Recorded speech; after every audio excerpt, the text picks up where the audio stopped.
பொங்கல் பண்டிகையொட்டி கோவையில் ஆம்னி பேருந்துகள் கட்டணம் 3 மடங்கு உயர்வு. தமிழர் பண்டிகையான பொங்கல் வருகின்ற 14ஆம் தேதி கொண்டாடப்படுகின்றது. கோவை மாநகர் மற்றும் புறநகர் பகுதிகளில் ஏராளமான வெளி மாவட்டங்களைச் சேர்ந்த பொதுமக்கள் வசித்து வருகின்றனர்.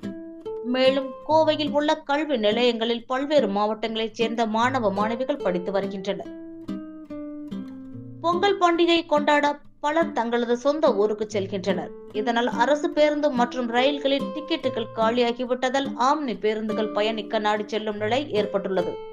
இதனை பயன்படுத்திய ஆம்னி பேருந்துகள் கட்டணம் 3 மடங்கு உயர்த்தப்பட்டு உள்ளது. குறிப்பாக தென் மாவட்டங்களுக்கு இயக்கப்படும் ஆம்னி பேருந்துகள் பல மடங்கு கட்டணம் உயர்த்தப்பட்டுள்ளது.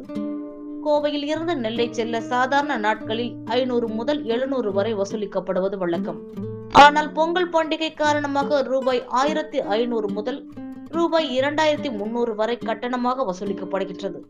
இதேபோல் தென்காசி செல்ல ஒரு நபருக்கு ரூபாய் 1000 முதல் 1900 வரையும், நாகர்கோவிலுக்கு செல்ல ஒரு நபருக்கு 1700 முதல் ரூபாய் 2000 வரை கட்டணமாக வசூலிக்கப்படுகின்றது.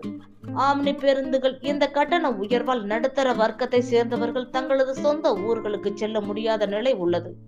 பொங்கல் பண்டிகை பயன்படுத்தி கட்டணத்தை பல மடங்கு உயர்த்திய ஆம்னி பேருந்து உரிமையாளர்கள் மீது கடும் நடவடிக்கை எடுக்க பொதுமக்கள் கோரிக்கை விடுத்துள்ளனர்.